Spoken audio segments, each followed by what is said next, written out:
buenos días a todos. El día de hoy vamos a discutir este artículo en este espacio del Club de Revistas, Rivaroxaban versus no anticoagulación para la tromboprofilaxis al egreso por COVID-19, un estudio abierto, multicéntrico, aleatorizado y controlado. Me presento, mi nombre es Sebastián Barrera Escobar, yo soy residente de primer año de Medicina Interna de la Universidad de Antioquia y hoy vamos a discutir este artículo. Y para hacer esta discusión les proponemos el siguiente itinerario. Primero hablaremos de una introducción donde daremos unos pequeños antecedentes teóricos al artículo. Posteriormente discutiremos el artículo en sí. Este artículo, el estudio Michelle que fue publicado en The Lancet este año.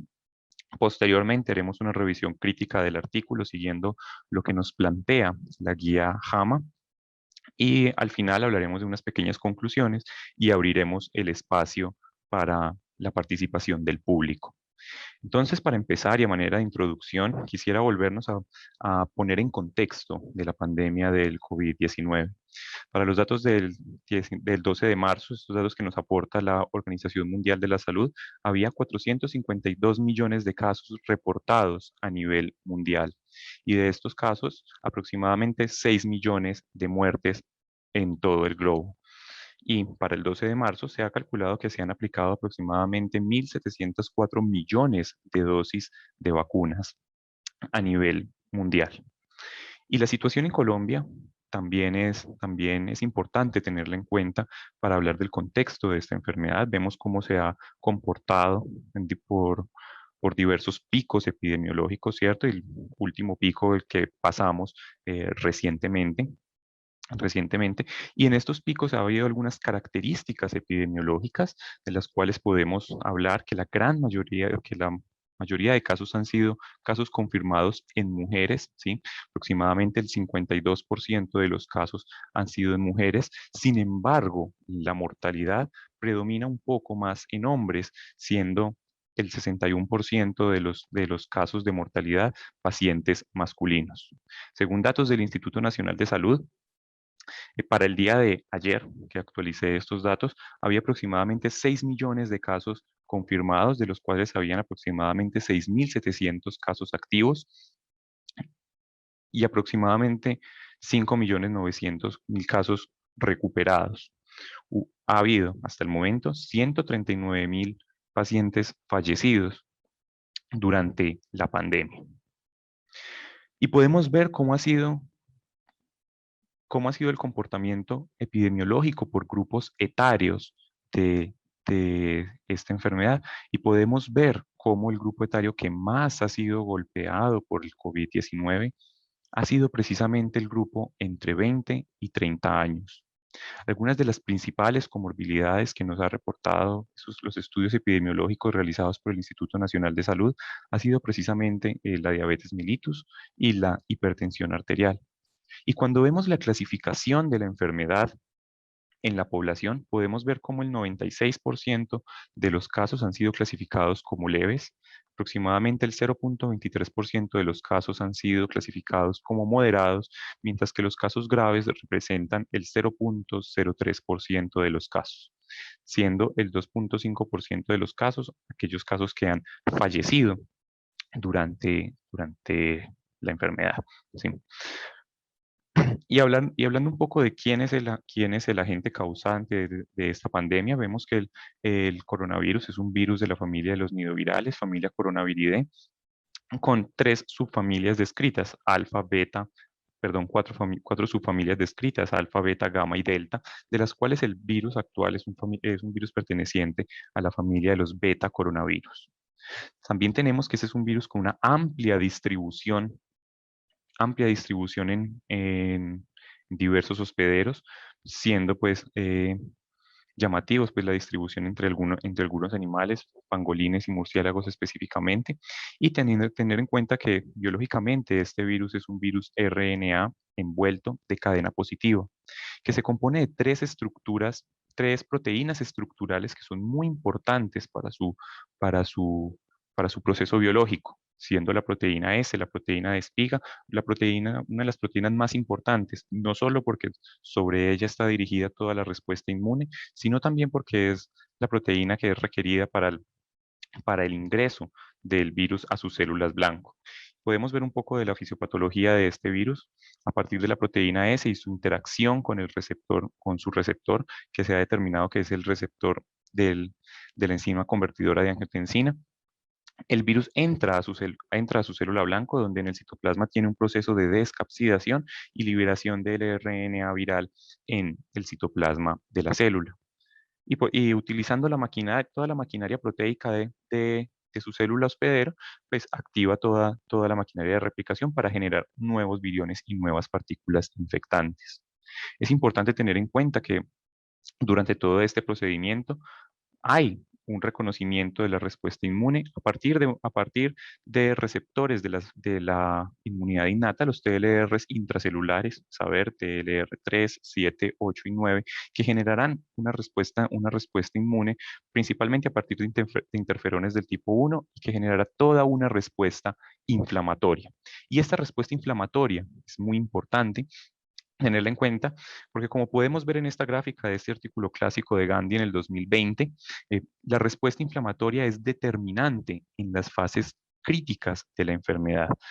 La enfermedad moderada, grave, crítica, vemos cómo hay un componente importante de la respuesta inflamatoria que lleva al desarrollo de estas manifestaciones graves de la enfermedad. Y teniendo en cuenta esto, vemos que la respuesta inflamatoria no es un evento aislado dentro del organismo. La respuesta inflamatoria genera activación de múltiples otros sistemas y se ha visto una relación estrecha con el sistema de la coagulación. Vemos que la activación de la respuesta inflamatoria puede llevar a la activación de plaquetas y en conjunto con todos estos mecanismos que se generan durante la respuesta inflamatoria, como la netosis de los neutrófilos e incluso la misma activación del factor tisular por medio de, de, de estas citoquinas proinflamatorias, se activará entonces toda la cascada de la coagulación que llevará, muy importante, a la activación de la trombina, formación de coágulos, en un proceso que se ha descrito como la coagulopatía inducida por sepsis. Y esta coagulopatía se ha visto desde los primeros reportes de la infección por COVID-19. Les traigo aquí los primeros reportes que salieron publicados en The Lancet en 2020, donde Chen y colaboradores publicaron la primera serie de 99 casos haciendo una descripción clínica y epidemiológica de estos pacientes, y vemos cómo ellos nos reportaban que, que habían algunas alteraciones en la coagulación, principalmente en el tiempo de tromboplastina. Vemos que, que algunos pacientes presentaban aumento de estos valores. En el PT también se aumentaba el PT y el dímero D también se veía elevado. No solo esto, sino que también de una manera interesante vemos cómo desde el principio se describió que en algunos pacientes había un descenso del conteo plaquetario. Y esas observaciones se siguieron observando en estudios subsecuentes, como ese estudio de Wang y colaboradores también en el 2020, en el que vemos que ya se hacía una división por grupos. En este trabajo se describieron 138 pacientes hospitalizados. Se hacía una división por grupos de pacientes en unidad de cuidados intensivos y pacientes en los cuales que no estaban en unidad de cuidados intensivos. Y respecto a a los factores de la coagulación, vemos que habían unos hallazgos interesantes. Vemos que si bien no alcanzó la significancia estadística, los pacientes en unidad de cuidados intensivos tenían cuantitativamente un conteo plaquetario menor a los pacientes que no estaban en unidad de cuidados intensivos. Sin embargo, el dímero D sí alcanzó este valor de significancia estadística, estando mucho más elevado en aquellos pacientes en unidad de cuidados intensivos. Y como podemos ver en la gráfica que les presento a la derecha, los pacientes que no sobrevivían tenían valores de dímero D mucho más elevados que aquellos pacientes que sí sobrevivían a la enfermedad, y vemos cómo este valor iba subiendo conforme iban pasando los días. Y esos estudios también se repitieron en otras observaciones por otros autores, en en ese estudio de Tanque y colaboradores, en el cual evaluaba pacientes que sobrevivían y no sobrevivían a la infección por coronavirus. Vemos que algunos de los datos que se asociaban a peor pronóstico eran precisamente estos que se encontraban relacionados a los tiempos de coagulación. Los pacientes que no sobrevivían tenían un TP mucho más elevado, que los pacientes que sí sobrevivían, y por su parte también tenían un dímero D más elevado y algunos productos de la degradación de la fibrina más elevados pues, que los pacientes que no sobrevivían. Y todos estos estudios nos hablan de que posiblemente desde el principio de esta pandemia vimos cómo había una expresión de los factores de la coagulación que se veían afectados en los pacientes que no sobrevivían.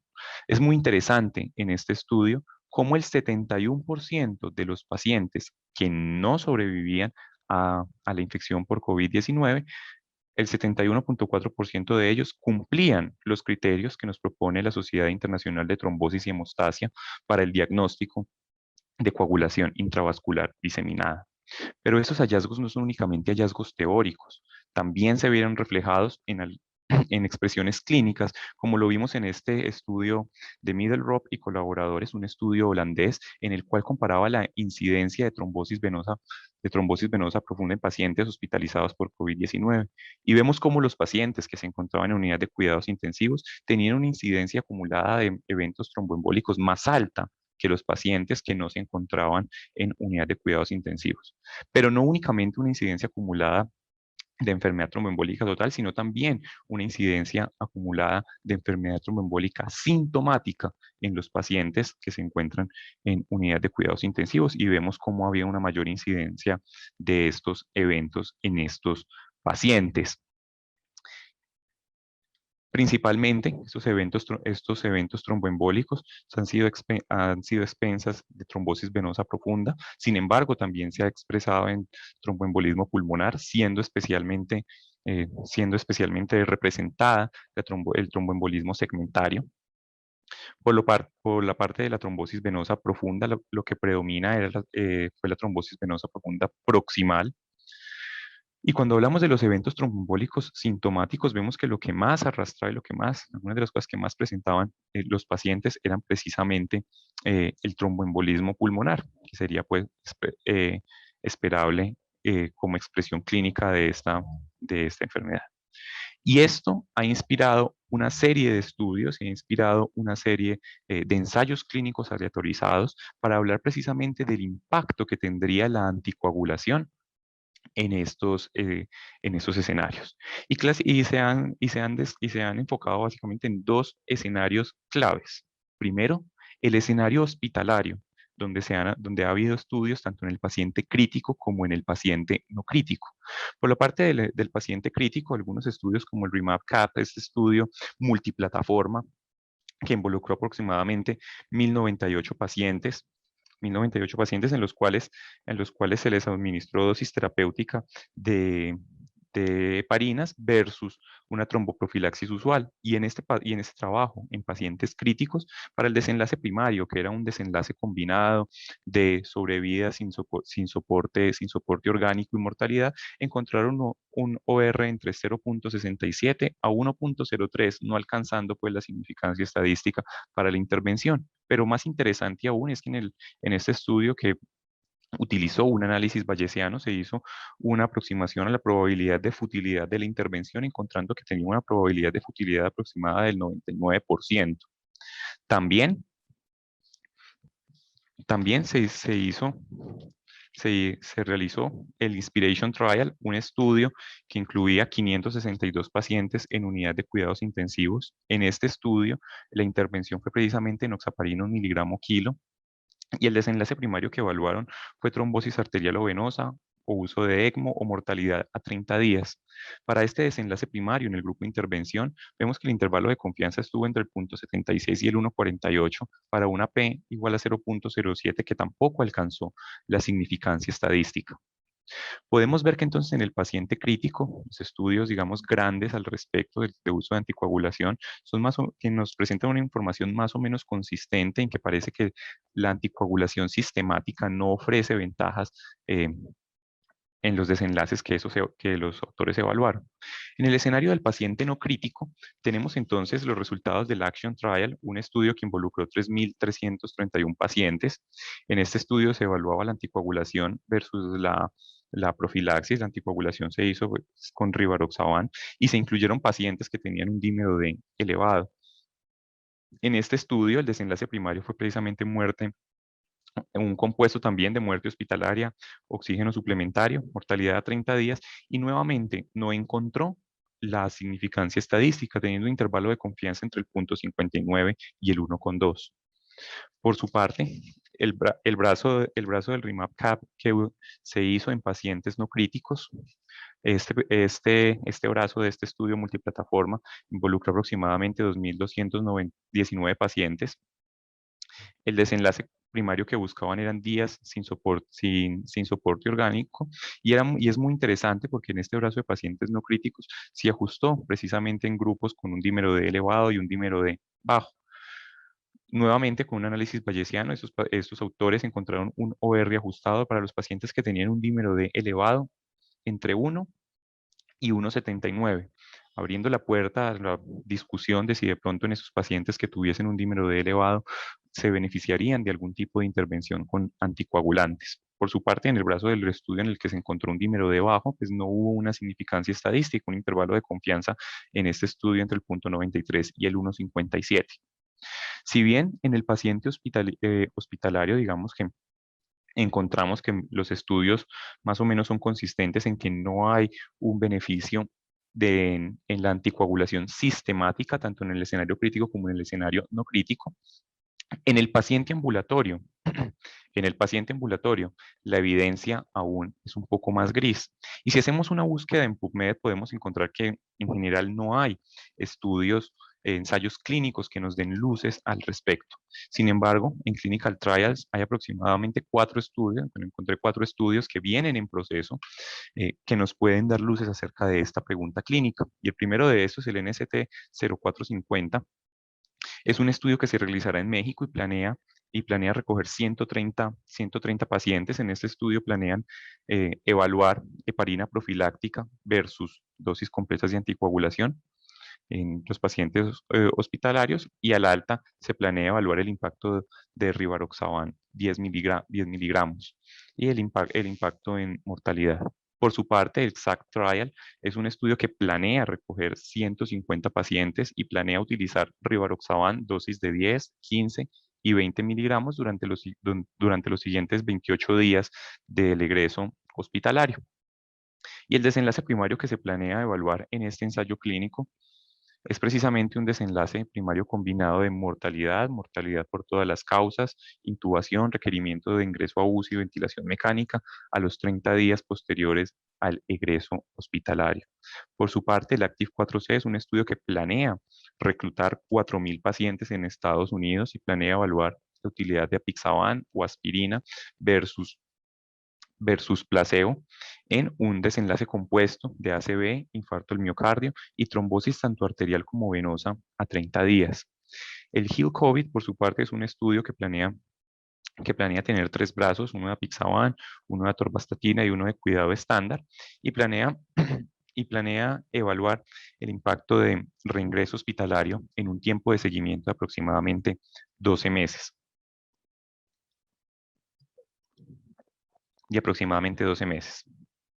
Podemos ver entonces con esos estudios que están en curso que nos pueden dar algunas luces sobre el uso de la anticoagulación ambulatoria, y en este contexto es donde se enmarca el artículo que vamos a hablar el día de hoy, el estudio Michel, rivaroxaban versus no anticoagulación para la tromboprofilaxis después de la hospitalización del COVID-19, un estudio abierto, multicéntrico, aleatorizado y controlado, que fue publicado en The Lancet precisamente a principios de este año.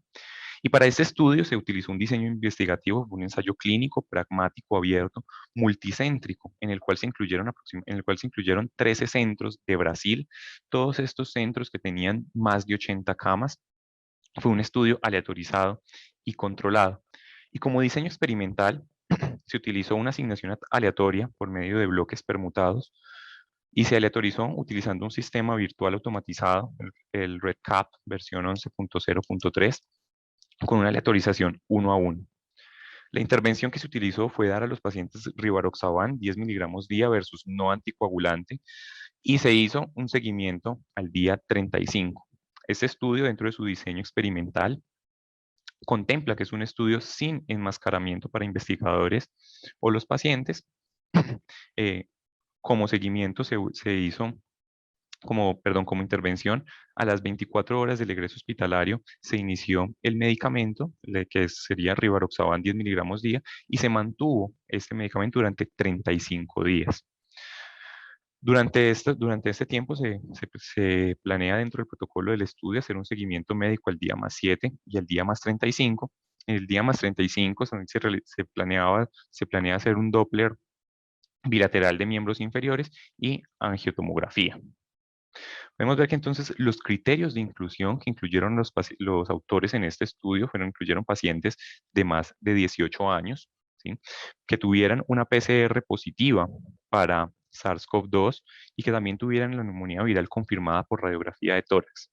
Los pacientes dentro de los criterios de inclusión se contempla que eran pacientes que tuvieron más de 3 días de estancia hospitalaria y que recibieron tromboprofilaxis con enoxaparina, fondaparinux o heparinas no fraccionadas.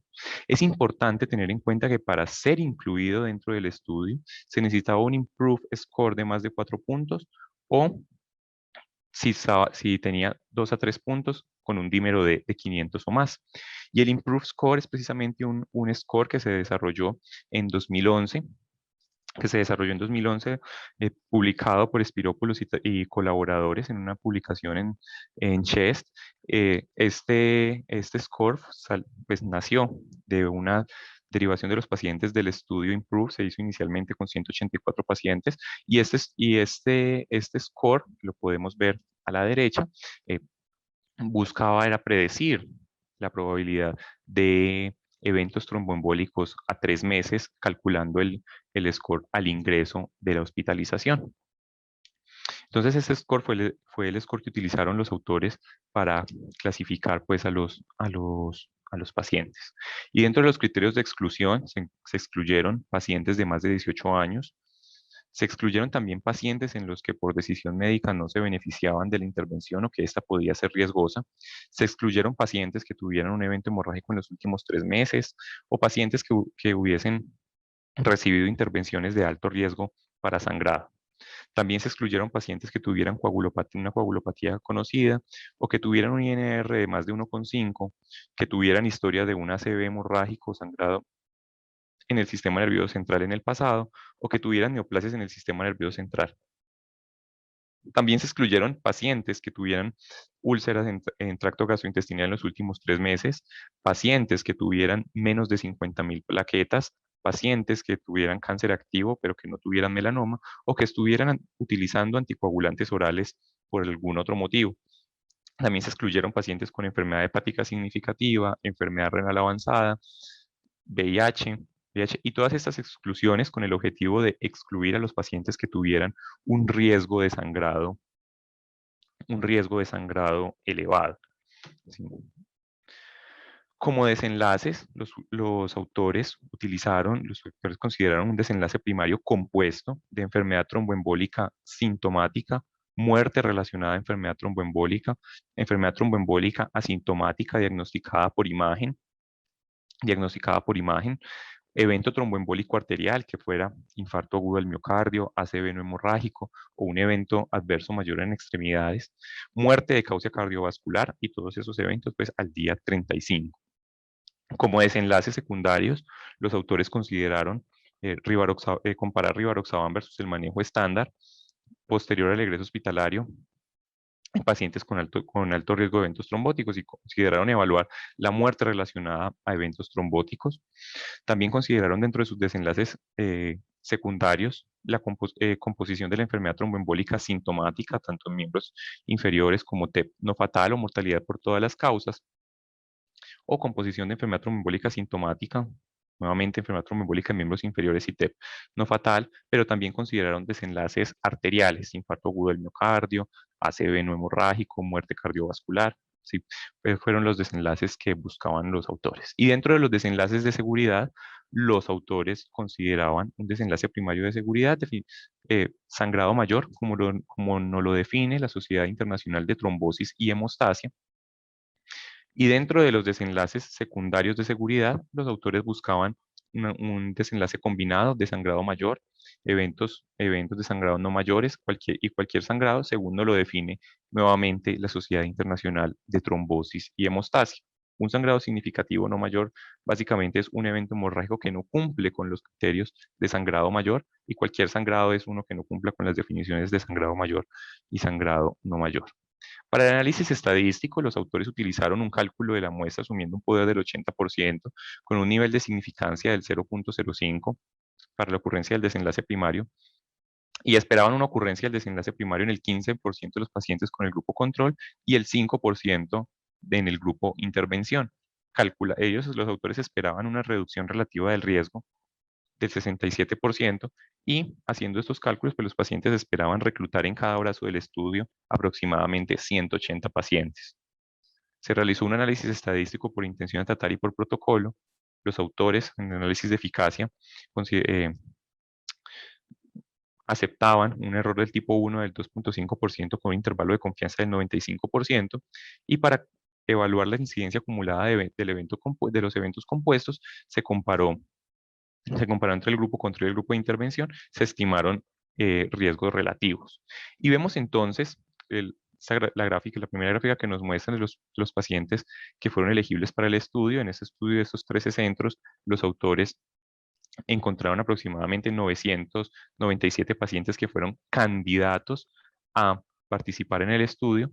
De estos, de estos de estos pacientes, hubo aproximadamente 600 pacientes 677 pacientes que fueron excluidos, la gran mayoría de ellos, 185, porque no aceptaron participar en el estudio.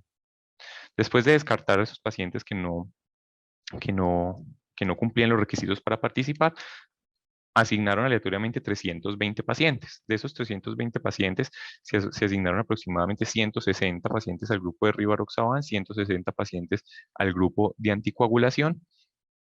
En estos dos brazos del estudio se perdió el seguimiento de un solo paciente en cada brazo. Al final, 159 pacientes fueron incluidos en el análisis por intención a tratar, 159 pacientes en cada brazo.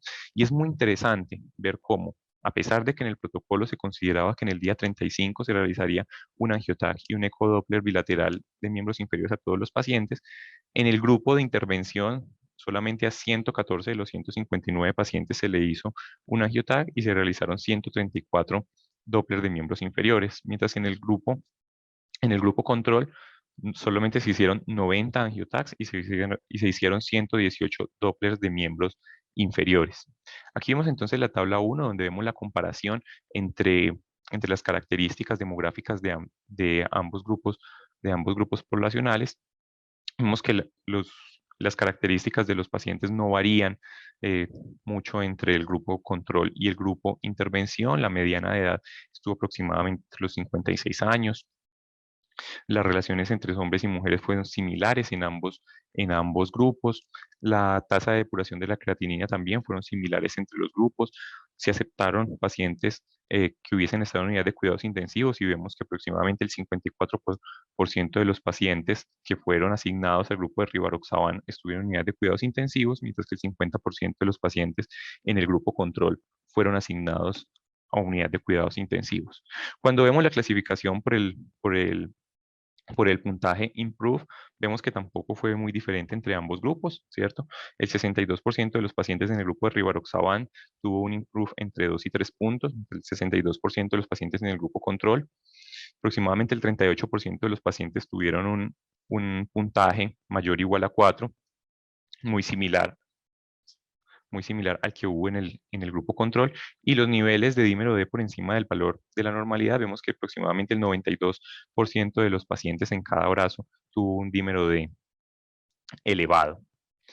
Cuando vemos entonces la gráfica de los resultados, vemos que el desenlace primario, este desenlace compuesto, ¿sí?, se encontró en el 3.14% de los pacientes del grupo de rivaroxaban, mientras que estuvo presente en el 9.43% del grupo de los pacientes control, para un riesgo relativo calculado del 0.33, con un intervalo de confianza entre el 0.13 y el 0.9, logrando el nivel de significancia estadística con una P de 0.02. Pero cuando vemos entonces los desenlaces secundarios, vemos que en general los desenlaces secundarios no hubo mucho nivel de significancia estadística. En el desenlace de enfermedad tromboembólica fatal y sintomática, vemos que sí fue más frecuente en el grupo control, estuvo presente en el 5,03% de pacientes en el grupo control, mientras que solo estuvo presente en el 0,63% de los pacientes con Rivaroxaban. Pero cuando nos sentamos y vemos detalladamente lo que nos presentan en los componentes del desenlace primario, vemos que no hubo una diferencia estadísticamente significativa entre el grupo intervención versus el grupo control. Y vemos cómo en todos los componentes de este desenlace primario, eventos sintomáticos, TBP sintomática, tromboembolismo fatal, todos atravesaban la unidad de no efecto en el intervalo de confianza. Sin embargo, podemos ver que hay unos datos interesantes que nos arrojan estos desenlaces desglosados del desenlace primario, y es que parece que que el desenlace primario que estuvo más arrastrado pues, por eventos tromboembólicos pulmonares, sintomáticos pulmonares o eventos tromboembólicos pulmonares fatales. Y hay un dato interesante en estos resultados, y es que parece que el grupo de Rivaroxaban, si bien no alcanzó la significancia estadística comparado con el grupo control, en los pacientes con Rivaroxaban hubo 3 veces más enfermedad tromboembólica profunda en el dúplex arterial. Cuando vemos los desenlaces de seguridad, vemos que ningún paciente presentó sangrado mayor como nos lo define la ICTH, y los desenlaces secundarios de seguridad, si bien nuevamente no alcanzaron la significancia estadística, sí podemos ver que hay cierta tendencia a los pacientes en los cuales se intervino con Rivaroxaban tenían una mayor tasa de sangrado. Podemos ver que en este desenlace de otros sangrados, o el 1,26% de los pacientes presentó otros sangrados comparado con el 0,63% de los pacientes, mientras que en un combinado de sangrado mayor, sangrado clínico no relevante y otros sangrados, los pacientes en el grupo de Rivaroxaban pues también presentaron una mayor tasa de sangrado. Y eso se puede ver mejor en la tabla que nos presentan en el suplemento del artículo, donde nos presentan desglosadamente todos los desenlaces de seguridad. Como mencionamos previamente, ningún paciente cumplió el criterio de sangrado mayor, pero sí vemos que hay cierta tendencia de los pacientes en el grupo de tratamiento a presentar una mayor tasa de sangrado, si bien esto no alcanzó pues la significancia estadística, y eso es interesante tenerlo en cuenta, porque como mencionamos en la introducción, en todos estos trabajos en los cuales se ha evaluado el uso de la anticoagulación en el escenario, en el escenario del paciente crítico como no crítico, en general en esos pacientes, en esos estudios se ha visto una tendencia a que la intervención con anticoagulación incrementa los sangrados en los pacientes. Y esta gráfica es una de las gráficas más importantes del artículo, en el cual nos muestran los desenlaces de seguridad y el desenlace de eficacia primario que evaluaron los autores. Vemos cómo en el 9,43% de los pacientes del grupo control se presentó el desenlace primario versus el 3,14% de los pacientes en el grupo de intervención, con un riesgo relativo del 0,33, con un intervalo de confianza entre el 0,13 al 0,9. Recordemos nuevamente que este desenlace primario que valoran en este estudio fue un desenlace compuesto, ¿sí? Y alcanza el nivel de significancia estadística con una P de 0,02 para un número necesario tratar de 16 pacientes para evitar un evento y una reducción relativa del riesgo del 67%, sin encontrar sangrados mayores en ambos grupos. Y vemos entonces la evaluación por, por poblaciones de este estudio, y vemos que en general hay una tendencia que parece que favoreciera ligeramente al Rivaroxaban.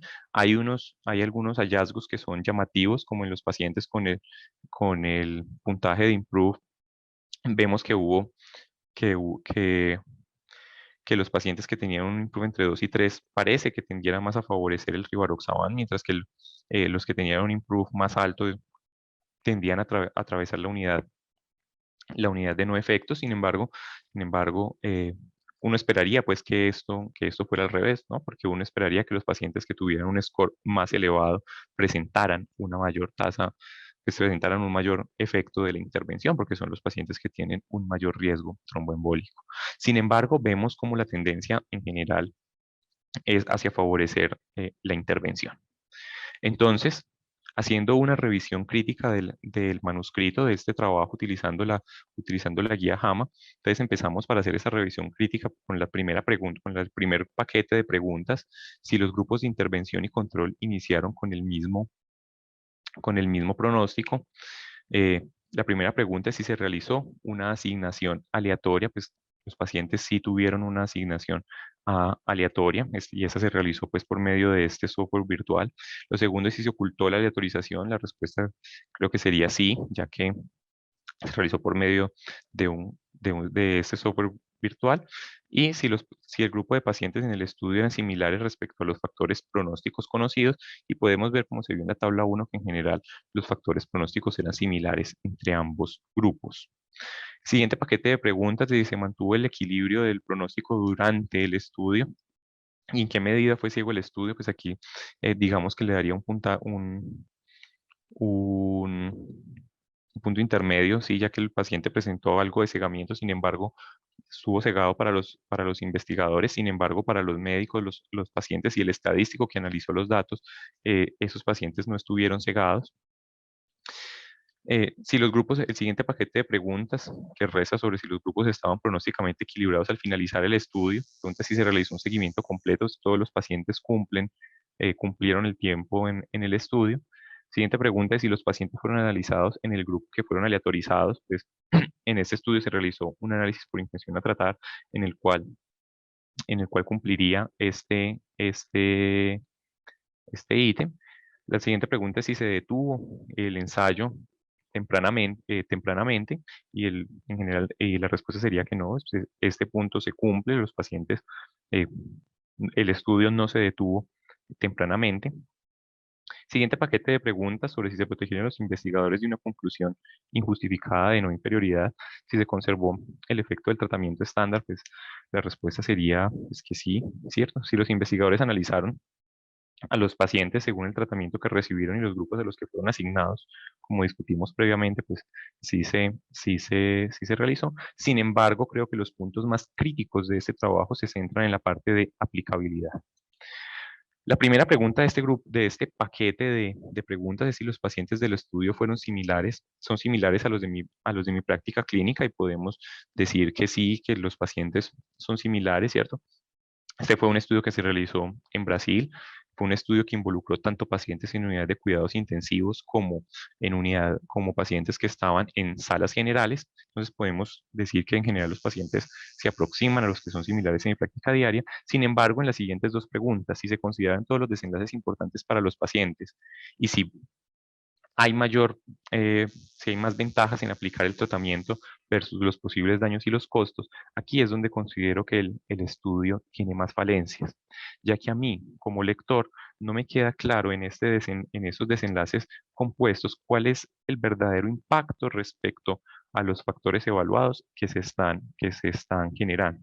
Y no solamente me quedan dudas sobre en qué esfera de esos desenlaces estoy impactando, sino que los, cuando vimos los compuestos de este desenlace primario, pudimos ver que no hubo una significancia estadística en ninguno de los componentes de este desenlace primario.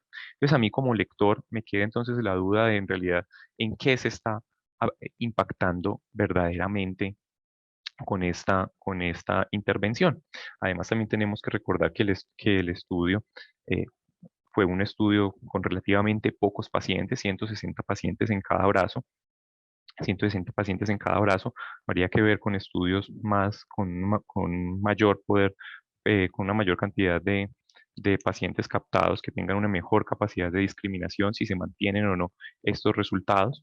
Y entonces con esta lectura clínica podemos llegar a una serie de conclusiones, y la primera conclusión a la que yo llegaría con este estudio es que hubo limitaciones. Es que una de las limitaciones grandes del estudio es precisamente este desenlace compuesto que no me permite a mí como lector saber saber en qué componente específico de este desenlace estoy impactando con la intervención.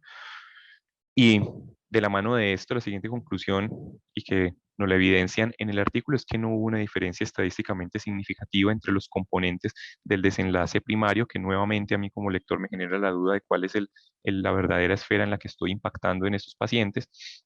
Y como conclusión grande podemos decir que se necesitan más estudios para confirmar estos hallazgos. Como ya vimos en la introducción, estaremos entonces muy atentos a estos 4 estudios que vienen en camino acerca de la anticoagulación en pacientes ambulatorios, que nos permita confirmar o definitivamente descartar estos hallazgos. Bueno, muchas gracias. Eso era todo lo que tenía para decirles respecto a este artículo. Queda entonces abierto el espacio para para la audiencia y para las preguntas. Muy bien, Sebastián, muchas gracias. Habíamos invitado al doctor John Cataño, no sé si está por ahí, que levante la mano para ascenderlo a panelista. Mientras tanto, le quería preguntar, Sebastián, vi en esta nota final de su evaluación del artículo algunas preguntas relacionadas con los estudios de no inferioridad. Si se consideraba algo injustificado.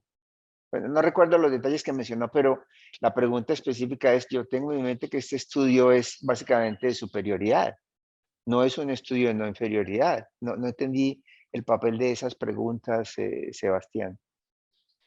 Claro, profe, lo que pasa es que consideré incluirlas ya que los autores incluso en una parte de sus ensayos, de su parte estadística, eh, consideraron evaluar la superioridad, si bien no era pues como el objetivo de este estudio, ¿cierto? Pero como ellos lo mencionaban en su manuscrito, me pareció interesante traerlos a la discusión.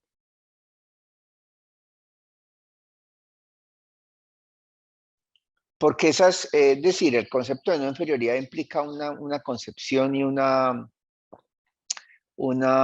aproximación muy diferente al tratamiento, ¿no? Al diseño del estudio, perdón, al cálculo del tamaño de muestra. Porque realmente el mensaje más importante, de hecho acá hay preguntas, no sé si llegó finalmente el doctor John Weimar, no lo veo por ahí. El mensaje más importante o la preocupación más importante, pues realmente son dos. El problema del cegamiento, que es algo que preguntan por acá en el chat. El problema del cegamiento, de la falta de cegamiento, específicamente en quienes hacen las cointervenciones y en los pacientes, y la necesidad eh, la propuesta de los desenlaces compuestos. Esa es una situación extremadamente común en este tipo de diseños, básicamente por las limitaciones que se generan en el tamaño de muestra. Es decir, cuando consideramos únicamente un desenlace, que es el que tenemos en mente como que nos interesa desde el punto de vista clínico, desde el punto de vista de la utilidad, el desenlace de enfermedad tromboembólica venosa, el desenlace de muerte por causa de enfermedad tromboembólica venosa, esos desenlaces son mucho menos frecuentes en la población de estudio y por lo tanto calcular el tamaño de muestra con base en esos desenlaces nos lleva a diseños de investigación con tamaños inalcanzables. Vemos los desenlaces compuestos muchísimo en estudios de cardiovascular.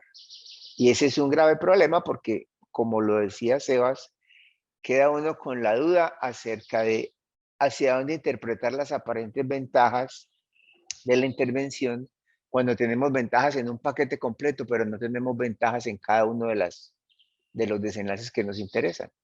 Una aparente a favor del estudio, no sé si puedes volver a ponerse a la diapositiva con la figura que no, esa. La siguiente, por favor. Esa. Ah, no, pero eso no es el del compuesto. Este es el de su grupo, no. La aparente ventaja acá en el compuesto es que si bien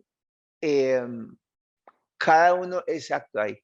Si bien cada uno de los desenlaces, cada uno de los componentes del compuesto no alcanzan significado estadístico, como muy bien lo mencionó Sebastián, la mayoría de ellos, con excepto del asintomático, que es el que tiene aquí resaltado el asintomático, la mayoría de ellos están en el punto de eficacia. Es de esperar que por el tamaño de muestra, el componente de la del desenlace compuesto que se analiza, el componente implica menos número de desenlaces y por lo tanto es de esperar que ese subcomponente o que ese componente específico no tenga significado estadístico. Eso es completamente esperable. Pero es más preocupante cuando algunos de esos elementos del desenlace compuesto no se muestran a favor de la intervención, sino en contra. Es decir, cuando vemos riesgos relativos por encima del 1, como en este caso sería lo del asintomático. Ok, bueno, igualmente por acá hay una pregunta en el chat. Va en el mismo sentido el asunto de la tendencia hacia el no significado de rivaroxaban en pacientes con mayor riesgo trombótico. Realmente lo que se está viendo ahí no es que, ponga esa figura por favor de los, exacto. Lo que estamos viendo acá es lo que les acabo de mencionar, básicamente el problema del tamaño de muestra. Miren que en todos estos subgrupos, los mayores de 60, los menores de 60, los que tienen sobrepeso, los que no lo tienen, en todos ellos, el puntico que muestra el efecto esperado está al lado izquierdo, es decir, favoreciendo a rivaroxaban. Pero si miran los números que componen los diferentes subgrupos, siempre ellos fragmentan o son parte del tamaño de muestra total. Entonces es de esperar que en muchos de esos casos la diferencia no sea estadísticamente significativa, simplemente porque hay menos tamaño de muestra. Entonces miren que con respecto al puntaje en el grupo, no lo alcanzo a ver muy bien, pero en el grupo que tenemos el puntaje mayor, solamente hay 60 pacientes por grupo. La eficacia parece un poco menor, efectivamente el RR acá es de 0,49 versus 0,22, pero los límites del intervalo son los que se amplían, básicamente porque ahí tenemos mucho menos tamaño de muestra. ¿Ya? Bueno, acá está, levantó la mano el doctor Atencia Carlos, adelante. Sí, buenos días, ¿me escuchan? Muy bien, hermano. Profe, bueno, muchas gracias a Sebas y excelente presentación. No, profe, yo solamente quería recalcar los puntos que usted ya mencionó, el hecho de que tenga un diseño abierto y no hayan, o no sea claro de respecto a las cointervenciones y el hecho de que los desenlaces, el número de ellos sea tan bajo y compuesto, generan preocupación y es imposible pues como sacar una conclusión válida de este estudio. Todos sabemos pues que el COVID, hemos tenido esos sí pacientes cuando ya salen de la UCI, que uno los está compensando para mandarlos para la casa en salas generales o en UCI, que vuelven a hacer fiebre o que vuelven a hacer taquicardia o se desaturan y uno es pensando, bueno, el COVID volvió, ¿qué pasó? El paciente tiene una atelectasia y a veces nos hemos encontrado, no infrecuentemente, les hacemos angiotag y tienen efectivamente trombos. Independientemente de que esto sea causado por el COVID per se o por una situación crítica de un paciente crítico, que creo yo esta última es la más plausible de las explicaciones, siempre es importante, digámoslo así, para la audiencia tener en cuenta a los pacientes que después de una hospitalización, y lo que he visto es que usualmente es una hospitalización larga, los pacientes puedan tener riesgo de enfermedad trombólica venosa. Entonces, por eso que rivaroxaban allí quería encontrar un sitio para su uso, pero por lo que ya usted mencionó, es difícil solamente con este estudio y muy bien por Sebas porque detectó pues como esas limitaciones que tenemos en el presente estudio. Muchas gracias. Sí, los números son bastante problemáticos para entender en este tipo de estudios que son tan pequeños. Miren que ellos habían asumido de por sí cuando calcularon el tamaño de muestra un efecto bastante optimista de la intervención. Aún con las limitaciones que acabamos de mencionar desde el desenlace primario, ellos planteaban una reducción de 2/3 partes en el desenlace, de 15% a 5%. El resultado final en términos absolutos fue mucho menor, pero esa razón de 2/1 se mantuvo, porque miren que en el desenlace, en el estudio final, el descenso es del 9% al 3%. Entonces, en términos relativos sigue siendo muy similar. En términos absolutos es mucho menor al que ellos esperaban, porque esperaban un 10% en términos absolutos y terminó siendo un 6%. Esos números pequeños generan mucha, independiente pues del discurso estadístico que tenemos acerca del intervalo de confianza y el error alfa que se espera y esos números pequeños, esas ocurrencias infrecuentes del desenlace generan mucha intranquilidad porque aunque sea estadísticamente significativo este intervalo de confianza que ven acá, esos hallazgos son mucho más susceptibles a ocurrir simplemente por un error aleatorio. Por eso, generalmente siempre estamos más, o pues estamos no en plural. En mi caso particular, cuando leo este tipo de estudios, siempre me siento más tranquilo si tengo otro confirmatorio que me muestra hallazgos similares, como que se confirma en una evaluación independiente la utilidad potencial, la eficacia potencial de ese tratamiento. Bueno, acá está Santiago, deberíamos darle la mano. La voz, Santiago, pudieras, no encuentro a Santiago acá, lo veo en el chat, pero no en los invitados. Hay muchas María Cristina Uribe Barrada. Santiago, tiene activado el micrófono, hermano. Adelante. Muy buenos días a todos. Hola, Santi. Muchas gracias por asistir. ¿Cómo está, profe? Que quería como hacer una observación con respecto al número necesario a tratar que ellos plantean, que es un NNT muy bajito.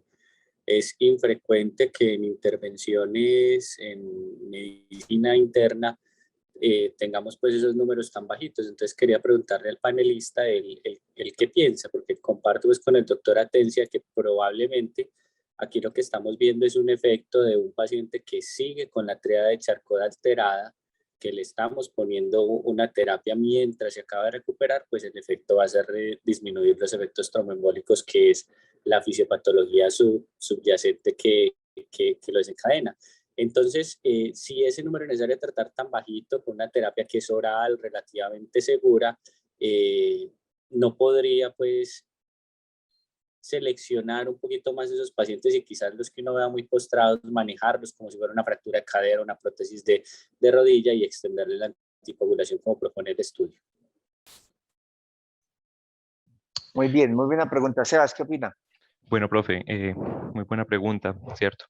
Me parece pues que con los resultados pues, de este estudio, como hemos venido hablando con el profe Fabián, hay ciertos problemas, ¿cierto? Con el tamaño de la muestra, ¿cierto? Fue una muestra que fue relativamente pequeña.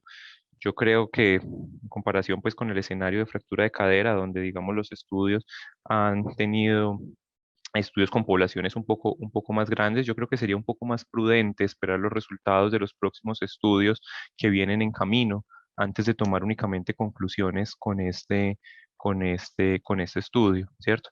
Es importante tener en cuenta que el desenlace primario que los autores evaluaban era pues, precisamente un desenlace compuesto en el que incluían una gran cantidad de desenlaces. A mí personalmente como lector, creo que lo dije durante la charla, me queda la duda en qué esfera estamos impactando, pero me parecería prudente esperar los próximos estudios, especialmente el Active 4C que ya está posteado pues en Clinical Trials, que planea reclutar 4.000 pacientes en Estados Unidos. Me parecería un poco prudente esperar los próximos estudios que vienen antes de sacar conclusiones acerca pues de esta intervención. No sé, el profe Fabián o usted, profe, ¿qué opinarían también al respecto? Sí, tomar decisiones solamente con un estudio para mí siempre es muy complicado por todas las consideraciones que hace Sebastián. Un solo estudio. Hay muchas consideraciones con respecto a la interpretación de resultados, no solamente en lo que encontramos puramente en la investigación, en el estudio que leemos, sino también el tipo de pacientes que atendemos, la disponibilidad de la intervención, la disponibilidad de otras intervenciones similares, los costos del medicamento, los potenciales efectos adversos, la clase de pacientes que se beneficiarían realmente, los aspectos de seguridad. No, es muy difícil con un solo estudio tomar decisiones en términos de, salvo cosas muy marcadas, es muy difícil para mí tomar decisiones con una sola investigación. Yo me inclinaría por la misma percepción de Sebastián. En casos muy estrictos o en casos muy seleccionados, quizás pudiera sentirme tranquilo utilizando un medicamento anticoagulante de forma ambulatoria, pero básicamente pues este es un elemento que nos ayuda a tomar decisiones en cada paciente. Sobre lo del NNT, es bueno que tengan presente, es una herramienta muy útil para poner en términos prácticos qué tan eficaz puede ser una intervención. Pero también es importante que tengamos presente las limitaciones, ¿no? El número necesario para tratar se deriva únicamente de la diferencia absoluta de riesgo y no considera el problema de qué tanto, cuál sería el pronóstico final de los pacientes que están en el grupo de control. Es decir, me explico, una diferencia como la de acá, como la de este estudio, que es una diferencia absoluta de un 6% aproximadamente, me da un NNT de 16, que como dice Santi, efectivamente es bastante tranquilizador. Pero si cambiamos ese mismo 6% a otra diferencia, a otro escenario en el cual ese 6% se da como una diferencia entre el 50 y el 44, si bien es el mismo NNT, nos está hablando de una población en la cual el pronóstico de por sí es muy malo.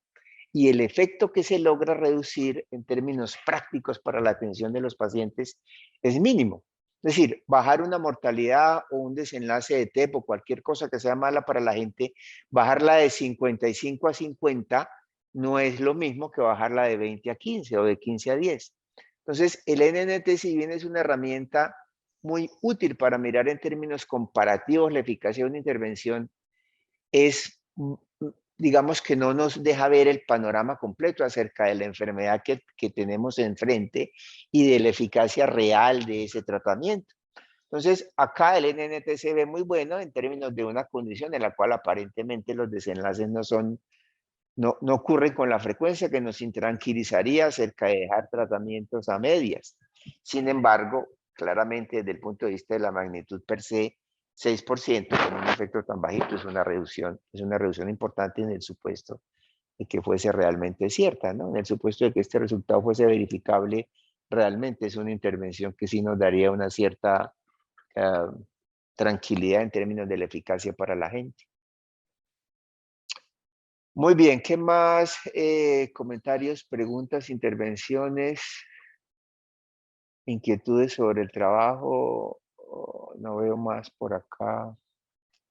No veo más por acá. Yo creo que pudiéramos dejar así. Sebas, ¿quiere agregar algo? No, profe, yo creo que todo ha quedado claro pues como con las preguntas y la discusión que hemos hecho al final. No sé si hay otra pregunta por parte del público que pudiésemos resolver en lo que nos queda de espacio. Parece que no, hermano. Bueno, mi amigo, muchas Bueno, gracias. Muchas gracias profe, a todos los participantes.